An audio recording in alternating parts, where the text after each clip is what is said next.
As Democrats prepare possible articles of impeachment against President Trump, we've learned quite a bit about the process of impeachment in the House of Representatives. But if impeachment is completed in the House, the process would move to a trial in the United States Senate, where things would proceed quite differently. I'm Tim Donner with 5 facts about the final stage of the process of removing a president from office. Fact 1. A much larger majority is required to convict than to impeach. While a simple majority of voting members of the House are required to impeach or essentially indict a president or government official, a 2/3 vote is required in the Senate to convict and remove him from office. That means 67 votes for conviction.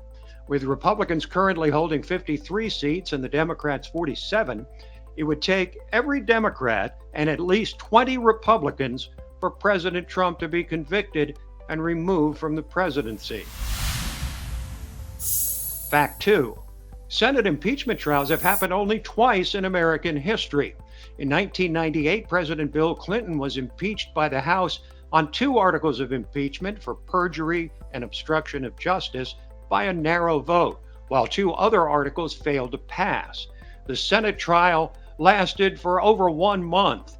45 senators voted in favor of the first article of impeachment, while 50 voted for the second, both well short of the number needed to remove President Clinton. 130 years earlier, back in 1868, the House voted in favor of 11 articles of impeachment against President Andrew Johnson.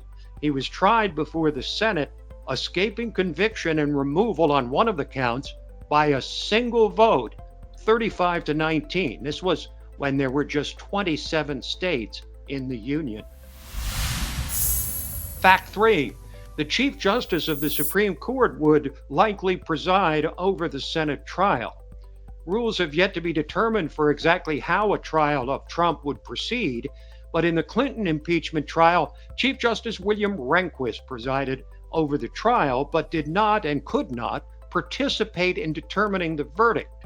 Assuming the same protocol is followed this time, the current Chief Justice John Roberts would preside. The senators would serve as the jury. Fact 4. There's no existing rule on whether the senators' deliberations on a verdict would be public. Because impeachment is so rare and the rules for it are set by the Senate in session at the time of the trial, there is no uniform way that such impeachment trials are conducted.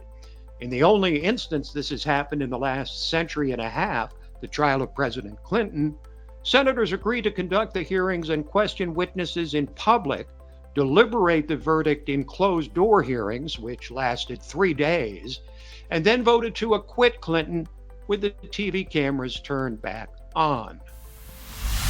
Fact 5. Senate rules would permit a single senator to try and dismiss the trial through a procedural motion. One senator can block any number of actions and votes in the Senate, and an impeachment trial is no exception.